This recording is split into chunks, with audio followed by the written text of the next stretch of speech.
Hello dears, പുതിയൊരു വീഡിയോയിലേക്ക് എല്ലാവർക്കും സ്വാഗതം. അപ്പോൾ ഇന്ന് നമ്മൾ ചക്ക വരട്ടിയതുകൊണ്ട് എങ്ങനെയാണ് കുമ്പളപ്പം ഉണ്ടാക്കുക എന്നുള്ളതാണ് നോക്കുന്നത്. അപ്പോൾ അതിലേക്കായിട്ട് തന്നെ എങ്ങനെയാണ് ചക്ക വരട്ടുന്നത് എന്നുള്ളത് ഞാൻ നേരത്തെ ഇതിലൊരു വീഡിയോ ചെയ്തിട്ടുണ്ട്. കാണാൻ താല്പര്യമുള്ളവർ പോയിട്ട് കാണാം. അതായത് പെട്ടെന്ന് നമുക്ക് എങ്ങനെ ചക്ക വരട്ടിയെടുക്കുക എന്നുള്ളത് ഞാൻ അതിൽ ഡീറ്റെയിൽഡ് ആയിട്ട് കൊടുത്തിട്ടുണ്ട്. ഇനി പ്ലേലിസ്റ്റിൽ വന്നിട്ടുണ്ട്, അടുക്കള വിശേഷങ്ങൾ എന്നുള്ള പ്ലേലിസ്റ്റിലും കൊടുത്തിട്ടുണ്ട്. അപ്പോൾ ഇന്ന് നമ്മൾ ചക്ക വരട്ടി അല്ലെങ്കിൽ ചക്ക വരട്ടിയതുകൊണ്ട് എങ്ങനെയാണ് കുമ്പളപ്പം ഉണ്ടാക്കുക എന്നുള്ളതാണ്. അതിലേക്കായിട്ട് 2 അച്ച് ശർക്കര നമ്മളിതുപോലെ ഇട്ട് കൊടുത്തിട്ട് ഒരുക്കാനാക്കി വെച്ചിട്ടുണ്ട്. പിന്നെ നമ്മുടെ വരട്ടി വെച്ചിട്ടുള്ള ചക്ക നമ്മളിതിലേക്ക് ഇട്ട് കൊടുക്കുകയാണ്. അപ്പോൾ ചക്ക വരട്ടി നമുക്ക് എത്ര വർഷം ഫ്രീസറിലൊക്കെ വെക്കുകയാണെങ്കിൽ 1 വർഷം വരെയൊക്കെ നമുക്ക് ഉപയോഗിക്കാവുന്നതാണ്, നന്നായിട്ട് രീതിയിൽ വരട്ടി വെച്ചിട്ടുണ്ടെങ്കിൽ. അപ്പോൾ ഇത് 2 ദിവസം കഴിഞ്ഞിട്ടാണ് ഉപയോഗിക്കുന്നത്. അപ്പോൾ കുറച്ച് വലിയ ബൗളിലേക്ക് നമ്മുടെ ചക്ക വരട്ടിയത് ഇട്ട് കൊടുക്കുക. പിന്നെ ഈ ഇത്രയും വരട്ടിയിലേക്ക് ഞാനൊരു 8 സ്പൂണോളം, കുറച്ച് വലിയ സ്പൂണാണ്, അത്രയും ഇട്ട് കൊടുത്തിട്ടുണ്ട് അരിപ്പൊടി. അപ്പോൾ അരിപ്പൊടി പറ്റ കുറഞ്ഞു കഴിഞ്ഞാൽ നമ്മുടെ അപ്പം ഇങ്ങോട്ട് വല്ലാതെ സോഫ്റ്റായി പോകും, അങ്ങനെ നമുക്ക് പിടിക്കാനൊന്നും പറ്റാതെയാവും. എന്നാൽ പിന്നെ നന്നായിട്ട് പൊടി കൂടാനും പാടില്ല. പൊടി കൂടി കഴിഞ്ഞാൽ ഭയങ്കര ബലമായിരിക്കും നമ്മുടെ അപ്പത്തിന്.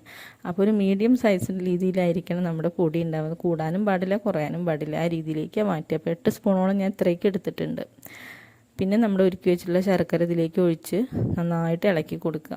അപ്പോൾ ആദ്യം കുറച്ച് ബുദ്ധിമുട്ടൊക്കെ ഉണ്ടാവും ഇങ്ങനെ ഇളക്കിയെടുക്കാൻ. അപ്പോൾ കുറച്ച് വലിയ ബൗളെടുത്തിട്ട് നന്നായിട്ടൊന്ന് ഇളക്കി കൊടുത്താൽ മതി. പിന്നെ അത്രയും വെള്ളം പോരാന്നുണ്ടെങ്കിൽ കുറച്ച് ചൂടാറിയ വെള്ളം നമുക്ക് ഈ സമയത്ത് ഇതിലേക്ക് ഒഴിച്ചു കൊടുക്കാം. അപ്പോൾ കണ്ടില്ല, ഈ രീതിയിൽ ഞാൻ പിന്നെയും കുറച്ച് വെള്ളം ഒഴിച്ചു കൊടുത്തിട്ട് ഇങ്ങനെ ഇളക്കിയെടുക്കുകയാണ്. വെള്ളം അധികം ആവാതെ നോക്കുക. നമുക്ക് അങ്ങനെ ലൂസായിട്ട് നമ്മുടെ നെയ്യപ്പം ചൂടുന്ന പോലെയൊന്നും ആവശ്യമില്ല. കട്ട കട്ടയായിട്ട് കിട്ടിയാൽ മതി. പക്ഷേ എന്നാൽ പൊടിയൊക്കെ നന്നായിട്ട് ഇതിലേക്ക് ചേരുവാണ്. അതുപോലെ നമുക്ക് ചൂടാറിയ വെള്ളം ഇങ്ങനെ കുറേശ്ശെയായിട്ട് ഒഴിച്ചു കൊടുത്ത് നന്നായിട്ട് ഇതൊന്ന് ഇളക്കിയെടുക്കുക. പിന്നെ നമ്മുടെ തേങ്ങാക്കൊത്ത് ഇതിലേക്ക് ചേർത്ത് കൊടുക്കാം. അപ്പം ഞാനിത് നെയ്യിൽ വറുത്തിട്ടൊന്നുമില്ല, നേരിട്ട് അങ്ങോട്ട് ഇട്ടിരിക്കുകയാണ്. അപ്പോൾ നമ്മുടെ താല്പര്യം പോലെ ചെയ്യാം. അപ്പോൾ ഒരു ചെറിയ തേങ്ങയുടെ പകുതിയോളം ഞാനിതിലേക്ക് ഇട്ടിട്ടുണ്ട്. അപ്പോൾ നന്നായിട്ട് ഇളക്കി നമ്മുടെ ഇതൊക്കെ സെറ്റായി വന്നിട്ടുണ്ട്. നമ്മുടെ സ്പൂണിലിങ്ങനെ പിടിക്കുമ്പോൾ നമ്മൾ താഴത്തേക്ക് ഇങ്ങനെ വീഴുന്ന രീതിയിലായിരിക്കണം നമ്മുടെ മാവ്. പിന്നെ ഞാനിത് അടച്ച് വയ്ക്കുന്നുണ്ട്.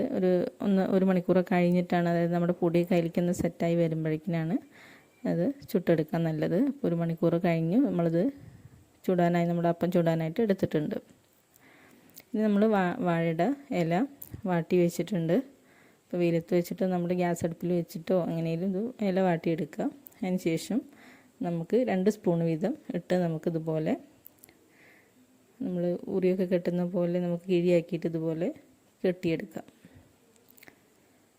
കുമ്പളപ്പത്തിന് സാധാരണ ഈ ഒരു രീതിയിലാണ് നമ്മൾ കെട്ടാറുള്ളത്. ജസ്റ്റ് വാഴയുടെ ആ ഒരു ഇതിൻ്റെ കയറ് കൊണ്ട് തന്നെ അല്ലെങ്കിൽ ആ നാര് കൊണ്ട് തന്നെ നമുക്കിതിങ്ങനെ കെട്ടി വയ്ക്കാം. ഒന്നിങ്ങോട്ട് ചെറുതായിട്ടൊന്ന് തടവ് കിട്ടിയാൽ മതി. ഇതുപോലെ നമുക്കിങ്ങനെ കെട്ടിയെടുക്കാം എല്ലാതും. പിന്നെ കുറച്ച് ഇല നമ്മളതുപോലെ ചെയ്തിട്ടുണ്ട്. ഇനിയിപ്പോൾ അങ്ങനെ കെട്ടാൻ ബുദ്ധിമുട്ടുണ്ട് എന്നുണ്ടെങ്കിൽ നമുക്ക് സാധാരണ നമ്മുടെ അടയൊക്കെ ചെയ്യുന്ന പോലെ ഇതുപോലെ മടക്കിയിട്ട് 4ആക്കി മടക്കി ഇതുപോലെ എടുക്കാവുന്നതുമാണ്. അങ്ങനെയാണെങ്കിലും കുഴപ്പമുണ്ടാവില്ല. അപ്പോൾ മറ്റേ നമുക്ക് കാണാനൊരു ഭംഗിയുണ്ടെന്ന് മാത്രം. അപ്പോൾ കുറച്ചെണ്ണം ഞാൻ ഇതുപോലെയും മടക്കി വെച്ചിട്ടുണ്ട് കേട്ടോ. പിന്നെ നമ്മുടെ സാധാരണ ഇഡ്ഡലി തട്ടിൽ നമ്മളിതുപോലെ വെച്ച് കൊടുക്കുക. ഹൈ ഫ്ലെയിമിൽ ഒരു 10-15 മിനിറ്റ് നന്നായിട്ടൊന്ന് വേവിച്ചെടുക്കുക. അടച്ച് വെച്ച് നമ്മളൊരു 10-15 മിനിറ്റ് ഇതുപോലെ നന്നായിട്ടൊന്ന് വേവിക്കാം. പിന്നെ നമ്മൾ വെന്തോന്ന് അറിയണമെങ്കിൽ നമ്മൾ എന്ത് ചെയ്യും, നമ്മുടെ പപ്പടത്തിൻ്റെ കമ്പിയോ അല്ലെങ്കിൽ എന്തെങ്കിലും രീതിയിലുള്ളൊരു കോലെടുത്തിട്ട് നമുക്ക് ഒന്ന് കുത്തി നോക്കാം.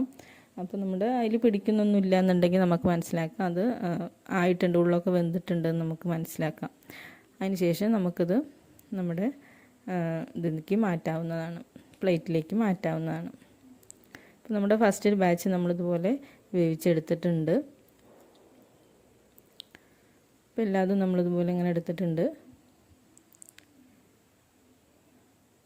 അപ്പോൾ നമ്മുടെ അപ്പത്തിൻ്റെ ആ ഒരു വലിപ്പത്തിനനുസരിച്ച് ഇത് പെട്ടെന്ന് വെന്തോ അല്ലെങ്കിൽ വേവാതെ കിട്ടും. വലിയതാണെങ്കിൽ കുറച്ചധികം നേരം നമ്മൾ വെക്കേണ്ടി വരും. അപ്പോൾ നമ്മുടെ എല്ലാ അപ്പം ഇതിലേക്ക് വെച്ച് കൊടുത്ത് നമ്മളിതെല്ലാം വേവിച്ചെടുത്തിട്ടുണ്ട്. പിന്നെ ഇത് ചൂടോടെ കഴിക്കാതെ ഒന്നും അങ്ങോട്ട് തണുത്തിട്ട് കഴിക്കായിരിക്കും നല്ലത്, അല്ലെങ്കിൽ നമ്മളിങ്ങനെ ഒട്ടിപ്പിടിക്കുന്ന പോലെ തോന്നും. അപ്പോൾ ഇതിപ്പോൾ നമ്മൾ ചൂടോടെയാണ്. ഒന്നുകൂടി തണുത്തിട്ടാണ് ഇതുപോലെ സ്പൂണിലൊന്നും പിന്നെ പിടിക്കുകയൊന്നുമില്ല.